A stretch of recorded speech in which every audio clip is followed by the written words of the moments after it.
Okay, hi. So I'd like to thank the symposium organizer for inviting me this the great opportunity to talk about my research, one of my research project, and fantastic opportunity to interact with you in online. My name is Dae Kwan. I'm assistant professor at Michigan State University and Plant Research Laboratory, which is called MSUPRL. And as you can see these pictures, this is a really beautiful place. Um, the work that I'm talking about today is one of my postdoc project, but currently at this position, I have many other exciting new projects going on. So if you have any question related to science or careers or whatever, or collaboration opportunity, please send me email. Okay, let's get started. Okay, one of the significant question in plant science is the impact of climate change or plant growth and the crop productivity. The pressing issue of the global warming actually affects various aspects of our lives, including crop productions, which is exemplified in this graph. Um, it illustrates the temperature changes and the crop yield, the production fluctuation. So what I'd like to say is that there's a negative correlation is observed. For example, here, the temperature increase in crop productions. Whenever temperature increase 1.5 degree, there's substantial decline of these crop productions. Conversely, when temperature is stable, there's no changes, and you can see the substantial increase of the crop productions. The crucial point to be considered is that by 2050, we must double our crop production to sustain the global population. However, the occurrence of frequent and severe climate change causes significant threat to crop production, which causes significant loss of our yield.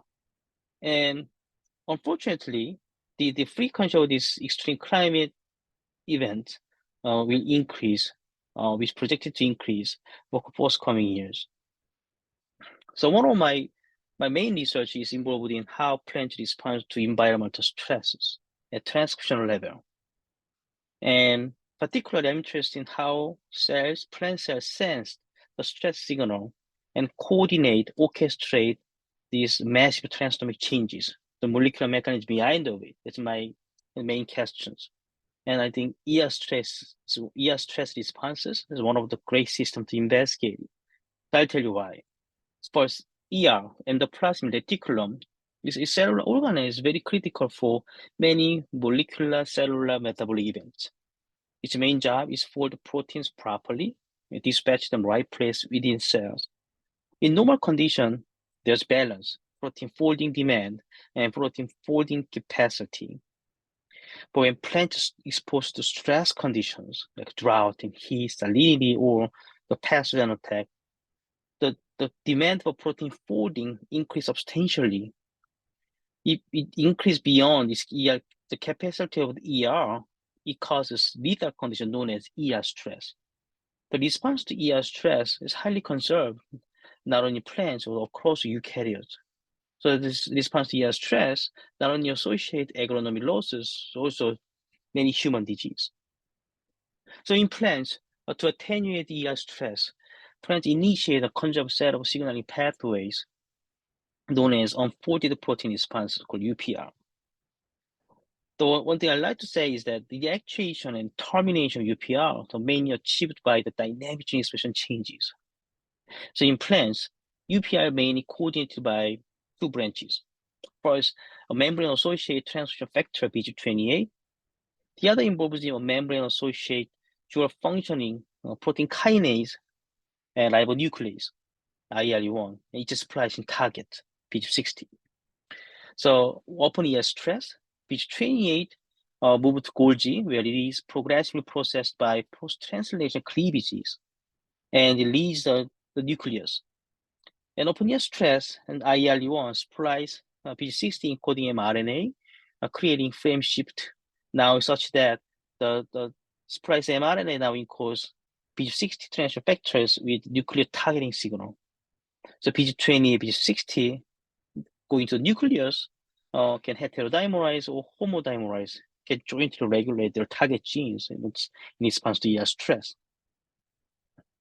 the PG20 and PG60 function as a master regulator. So in my research, I have three questions. First, how do PG20 and PG60 dynamically regulate UPR target genes in the ER stress condition? So are there unknown regulators? And also, what about downstream factor in the UPR?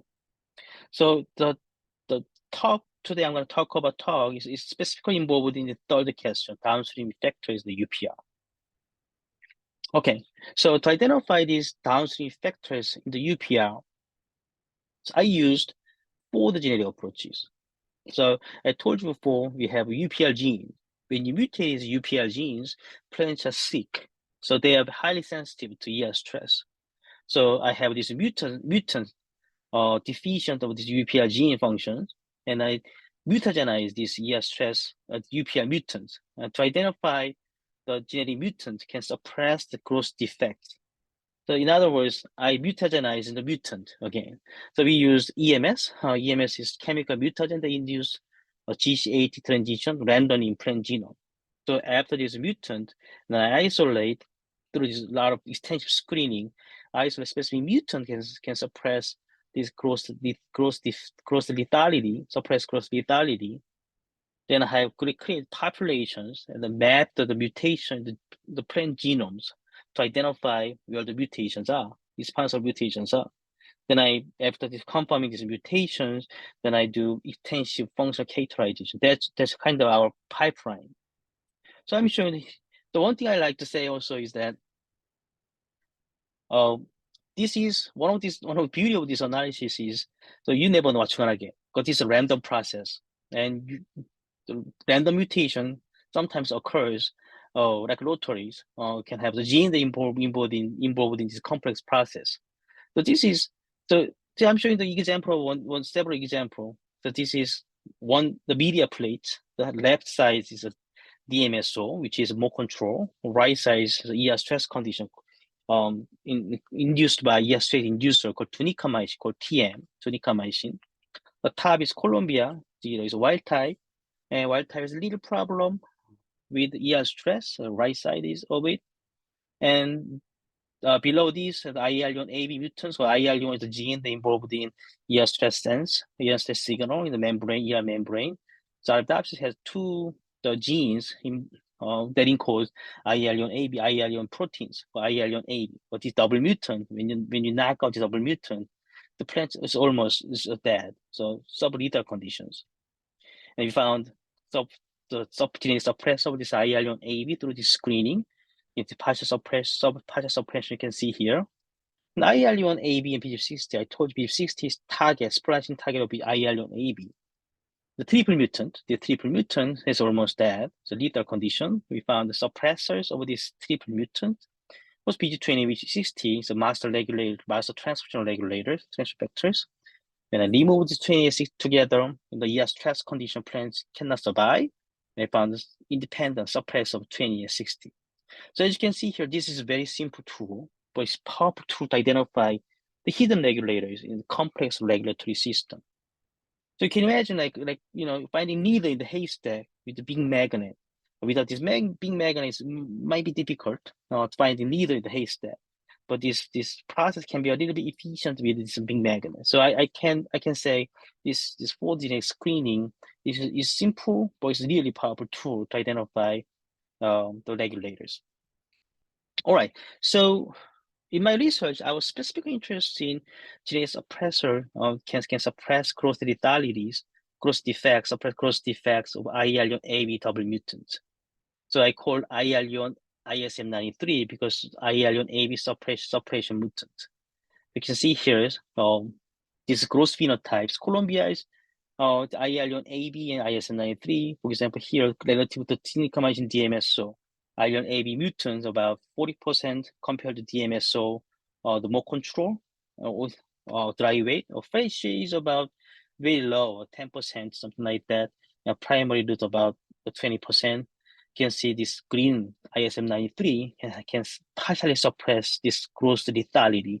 Not only dry weight, fresh weight, primary root, also the chlorophyll contains a lot of different growth phenotypes that are all affected. But this picture is showing kind of example of it. One thing I want to say is that the IRE1-AB they have shown root phenotype compared to Columbia 0, and this shown root phenotype is not affected in ISM93, still shorter than Columbia, then indicating ISM93 alleles is specifically linked to ER stress responses rather than the physiological development. So I isolate the mutant and to map where the mutations are in the genome. I had to create a population for bulk segregation analysis. To do so, I backcrossed this ISM93 with IRE1-AB, the parents. So this is an F1. So I'm showing here is a red star, it's a causal mutation in this scheme. And the green is SNPs not linked to phenotype. So in EMS mutagenesis, the hundreds of thousands of mutations can occur. And only one specific mutation involved in this phenotype because I found Mendelian genetics. So I knew that only single gene mutation is responsible for the growth suppression among these 100,000 unlinked mutations. I wanted to isolate this mutation specifically. So in F1, let them grow and got the seeds in F2. And then I do screening again, the stress condition. In this case, there's two different pools, susceptible pool and resistant pool. Resistant means the suppression of growth defect. That's why it's resistant to ER stress. It's resistant because of the homozygous mutation, homozygous causal mutations. So I got these two different pools, susceptible, resistant, then harvest sample, this pool, more than about 200 seedlings, then isolate genomic DNA. Then this DNA sample is subjected to whole genome sequencing analysis. Not only these two pools, like as a control, I sequence IRE1-AB and ISM93 original, the mutant line. Okay, so this is a little bit about genetics. I wanted to get detail how this process is going on. Next slide. Okay, so I'm showing this kind of distribution of this mutation. As I told you before, the EMS mutagenesis create 100,000 of mutations. Only one specific mutation is involved in these growth suppressions. And I just wanted to see what kind of mutations could be involved in this growth suppression of this growth defect. So highly likely non-synonymous mutation may be the high chance of these mutagenesis, these phenotypic suppressions, because non-synonymous mutation is the one that changed the amino acid sequence. So among these different color though, the green and yellow, orange, purple, blue, I was specifically interested in identifying this red one, which is non-synonymous mutation. Then I found this specific non-synonymous mutation located chromosome 2, and it's about 74, 75 earlier frequencies. Earlier frequency means these mutations, 70% of the pool that have this resistant phenotype or have this SNP sequence variation. So I'm going to talk about this next slide a little bit more. So it's more to understand. Okay, so chromosome 2, it turns out this mutation locates the first exon of the gene encoded PIR1. So IRE1-AB is top is that. This is kind of parent line. So this SNP specifically is supposed to be G, and this mutant ISM93 resistant pool, for example, here, 74% of these earlier is actually A, changed to A. And you look at this trichomyces susceptible pool, the frequency is dropped by 38%. And the control IRE1-AB is parent line for mutagenesis, 0%, okay, which is good. And ISM93 and 4, which is original line, is not back across the line, have 100% A. So it turns out this SNPs is highly good candidate for the phenotypic changes. So what is PIR1? Then PIR1 is plant unique link type ubiquitin E3 ligase. It has established E3 ligase activity. It was really exciting because I never studied about ubiquitination and UPS system, which is now is open to new direction for my research. So now at that time, it was like 3-4 years ago, we start studying about this E3 ligase, all this E3 ligase system. So first, even though I found this mutation likely involved in the phenotype, I wanted to validate it. So that's why we called complementation analysis, which means I put this chunk of this PIR1 genomic fragment, which is the promoterase containing all these native gene, put this genomic fragment into ISM93, the mutant line, and see the phenotypes. So Colombia 0 is about 35%. This is just control, primary root length, and IRE1-AB less than 10%. And ISM93 is about 25%, which is partial suppression of this growth defect. And ISM93 complementation lines suppress partially of this partial suppression of IRE1-AB growth defect.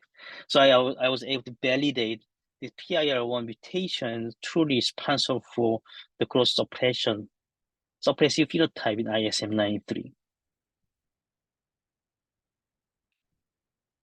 Okay, so we talked about ubiquitin ligase, and now yes, because E3 ligase like PIR1 is key component of ubiquitin proteasome system called UPS. So I hypothesized that UPS could be activated ER stress and participate in the cell fate determination coordinated by IRE1-AB. So traditionally, originally we know that UPS could be involved in ER stress associated degradation, but there's no direct evidence whether this UPS could be also involved in downstream of IRE1-AB. So it's kind of new finding we had before and in this time. So we're really excited about testing the hypothesis. So in Colombia, so I checked global level of ubiquitinations, the Western blot in Colombia and IRE1-AB mutant on the time course of the ER stresses. Here, Colombia first.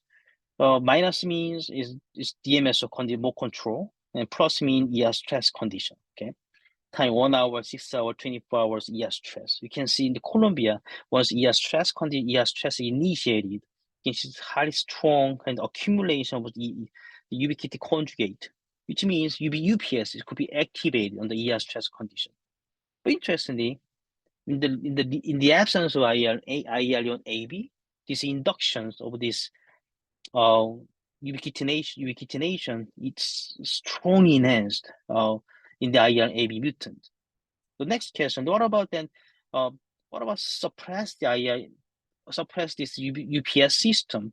What's the phenotype? So we treat the Colombian IRE1-AB and PG2060, the double mutants, on the ER stress condition without MG132. MG132 is proteasome inhibitors. In the treat this MG132, UPS completely blocked. Interestingly, in this MG132 treatment, you can see this IRE1-AB is supposed to be really sick. As I just showed the previous slide many times. When this ER stress condition is really sick, the IRE1-AB, this DMSO, this tunicamide condition, and add the MG132, this growth suppression is almost reverted like this. They're indicating UPS is not only activated ER stress, but also UPS actually is necessary for the execution of ER stress-induced cell death phenomenon. Then now, so I had very strong kind of confidence that okay, PIR1 is involved in ER stress, and also UPS was associated with that the ER stress condition as a downstream of IRE1-AB. Then I tried to identify the molecular mechanism how PIR1 works at the mechanistic level. So I performed RNA sequencing analysis. And Colombia and the PIR1 mutant on the ER stress condition, the DMSO with more control and ER stress condition. Here I'm showing the number of the volcano plot. But what I can say is that the number of unregulated gene here, even though it just kind of looks a little bit different, the number of unregulated gene almost identical. What I can say is that, but this unregulation of this gene, the induction of this unregulated gene is highly enhanced in the absence of PIR1. So I look at this kind of clustering analysis, and this K-mean clustering analysis creates 4 different clusters. Particularly cluster 1 and 2 have the gene which expression significantly enhanced in the absence of PIR1.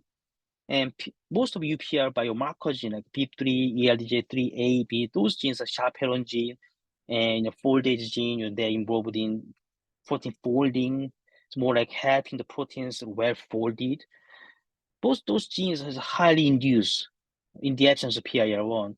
But BG28, IRE1A, those genes are involved in the key master regulators, yes, UPR, but those genes are already known to be less sensitive to transcriptional level. They're more like involved in post-transcriptional level. So it kind of makes sense.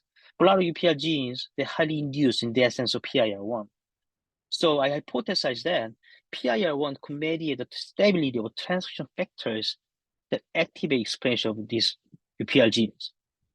To address these simple ideas, I performed the promoter analysis. I grabbed the 1 kb promoters of this cluster gene, 100 genes, and identify is there any transcription factor binding site specifically in each 1 kb promoters. So what I found is ACGT, which is called GBox, is significantly is only only the transcription factor binding site significantly enriched the clusters 1 and 2, but this ACGT was not significantly enriched clusters. The promoters of gene belong to cluster 3 and 4. So to identify what transcription factor could identify this ACGT GBox. So GBox is known to be bounded by BG transfer factors and PHLH transfer factors.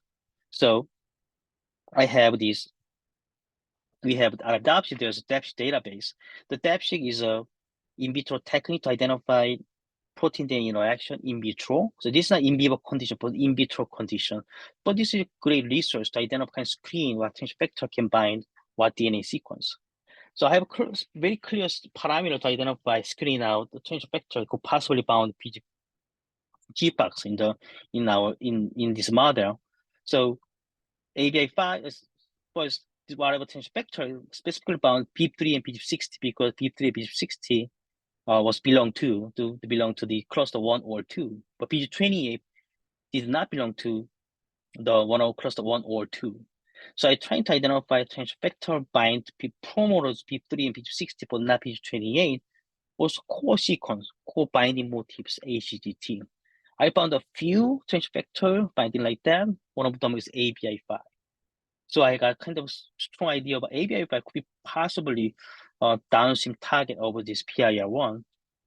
And a few years ago, I also published an interesting papers. We performed enhanced Easton hybrid. So Easton hybrid is traditional technique to identify the protein DNA interactions. But enhanced means there's some automatic system. So there's kind of global genome-wide screening. So in this database, I identified protein DNA, the transcription factor could bind to BIP3 and BIP60, BIP28, the promoters in yeast.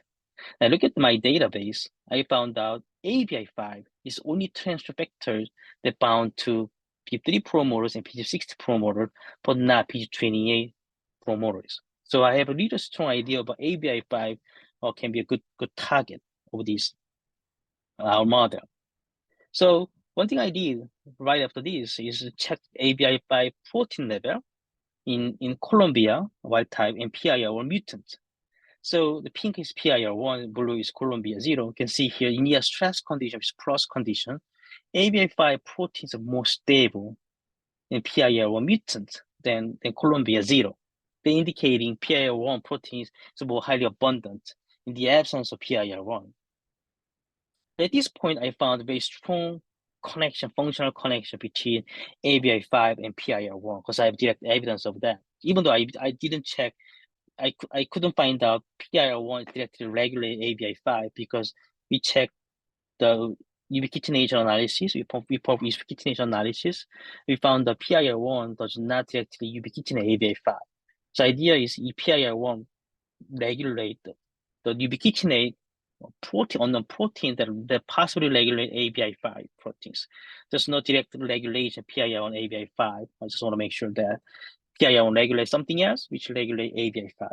Okay, so but there's still knowledge gap between ABI5 and UPR gene regulation, right? So I wanted to identify this address this knowledge gap. So I performed chromatin immunoprecipitation PCR assay called chip qPCR. What I found is, okay, ABI5, so it's 18.7 is a kind of control, and whatever signal you found is 18.7 level, their background signal. And DMSO is blue, is a more control. The tunicamycin is red, is ER stress condition. So what I found is ABI5 binds the promoters P3 and P16. Okay, good. They confirmed what I found is, Eastern hybrid database and the DEPS database. But I'm binding intensity to P60 will enhance ER stress conditions. This binding of ABI5, the P3 promoter, was not changed between DMS tunicamycin. But other transfectors, they bind the gene promoters, DNA, they may do nothing, or we couldn't find any meaningful changes. But what I found is that this binding significantly enhanced in the ER stress conditions. So ABI5 bound P60, the binding intensities is enhanced ER stress condition. Then binding doesn't necessarily mean transcriptional activities. I had to confirm this binding actually occurs. So I perform a binding effect of transcriptional activities. So I perform the called dual luciferase assay. In this assay, transient report assay, basically, we have two constructs, the luciferase construct, it's called report construct, and 35S promoters overexpressed transfectors called effector construct. Here I'm showing two report construct, P3 promoter driving luciferase gene, and P60 promoter driving luciferase gene. So luciferase activity of this each construct indicating the promoter activity. And the effectors, I have 35S promoters, ABI5, all these other UPR gene, UPR regulators previously found. What I found is ABI5 effector alone did not increase transcription level P3, which was increased by other regulators. So, which means these P3 promoters here are induced by this P28 and 16, GBF2. Okay, which is good. But P3 promoters activity, luciferase gene driven by P3 promoter is not increased with ABI5 alone. So ABI5 does not have any activity, transcription activity on P3 promoters. But interestingly, when an additional P3 ABI5 effector cell significantly increase the activity of luciferase gene driven by P60 promoter.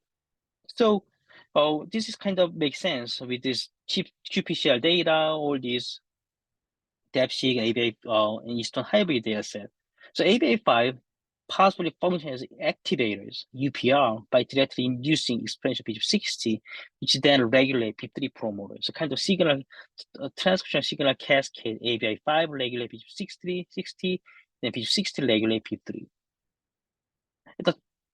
The transcription level, I perform the genetics.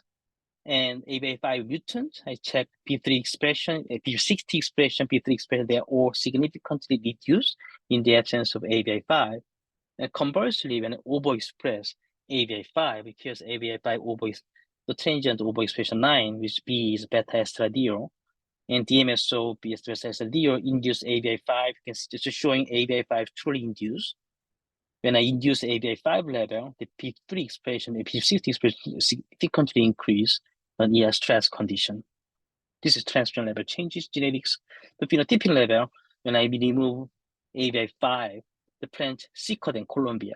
Then C is this IRE1-AB, the red is control, of course, to make sure ER stress condition is correct. The IRE1-AB is almost dead. But this ABI5 single mutant, even though you just remove a single gene ABI5, the plant is sicker than the Colombia. They're indicating ABI5, whose stability is regulated by PIR1, to control the pro-survivor UPR strategy. So another thing I'd like to say is that, interestingly, this PIR1 protein exists only specific plant species, Dae Kwan. So I performed extensive sequencing analysis, found hundreds of these plant genome sequence analysis. Because our interest is PIR1, where this PIR exists other plant species. The PIR does not have homologs in non-plant species. No animal has no PIR1, and also no monocot. So monocot does not have these PIR1 proteins. The PIR mediate the cell fate determination may have assumed a unique feature in plants. The PIO may have originated to contribute to plant resilience toward environmental stresses. So in this model, so UPS may function to trigger cell death by reducing abundance pro-survival factors such as ABI5, which I just demonstrate in this talk, these papers, and likely others. So a lot of E3 ligases have multiple targets. ABI5, the ABI5 pathway could be one kind of line of this regulation. Possibly there are many other targets of ubiquitination or PIR1 on the control adjusted by IRE1-AB, which also coordinate the expression of UPR target gene as a cell survival strategy. So I'm thinking there may be balance between cell death pathway and cell survival pathways.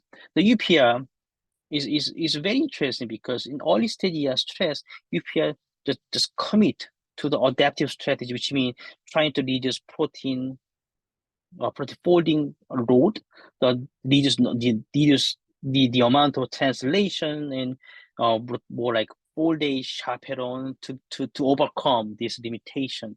But at some point, the cell recognize, oh, this is not going to happen. We can't beat this stress. Then you change it to cell death pathway, which is an apoptosis pathway, program cell death. So I think the IRE1-AB has kind of balance between the UPS and adaptive strategy to make this balance.